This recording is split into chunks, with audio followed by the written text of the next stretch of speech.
2026 जागतिक लोकसंख्या दिन। इसवी सन 1987 पासून हा दिवस जागतिक लोकसंख्या दिन म्हणून साजरा करण्याचा निर्णय संयुक्त राष्ट्रसंघाने घेतलेला होता।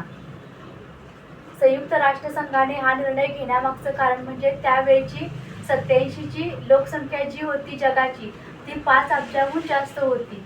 अशी जर लोकसंख्येची अतिरिक्त वाढ होत गेली तर आपल्या जगाचीही प्रगती होणार नाही आणि कुठेतरी हा पर्यावरणाचा आणि मानवाचा कुठेतरी असमतोल वाढेल।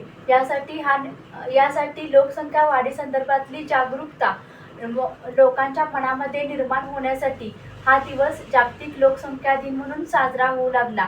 भारताची लोकसंख्या आज जगामध्ये भारताची लोकसंख्या ही दुसऱ्या क्रमांकावर आहे। तर यासाठी असणारी कारणे आपण पाहायला गेली तर दारिद्र्यता, बेकारी, निरक्षरता, अशिक्षितपणा यासारख्या कारणांनी आज लोकसंख्या वाढत आहे। पण ही लोकसंख्या वाढ कमी व्हायची असेल, आपल्या भारताला देखील एक महासत्ता बनवायची असेल, भारत हा प्रगतशील देश म्हणून अख्ख्या जगामध्ये जर ओळखायचा असेल तर ही लोकसंख्या कमी केली पाहिजे।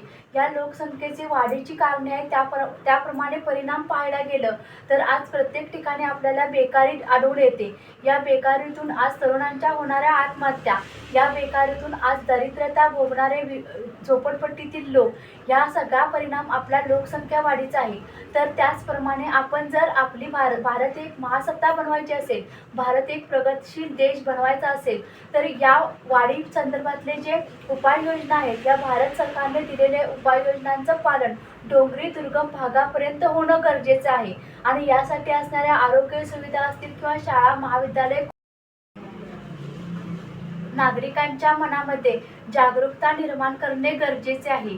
यासाठी विविध माध्यमांचा देखील वापर, सामाजिक सांस्कृतिक वारसा जर आपण जपायचा असेल, भारताची प्रगती जर घडवून आणायची असेल तर आपल्याला या लोकसंख्या वाढीसारख्या प्रश्नावर गांभीर्याने विचार करणे गरजेचे आहे। कारण आजचा पर्यावरणाचा आणि मानवाचा असमतोल घडला तर अविघटित घटना घडायला काही वेळ लागणार नाही।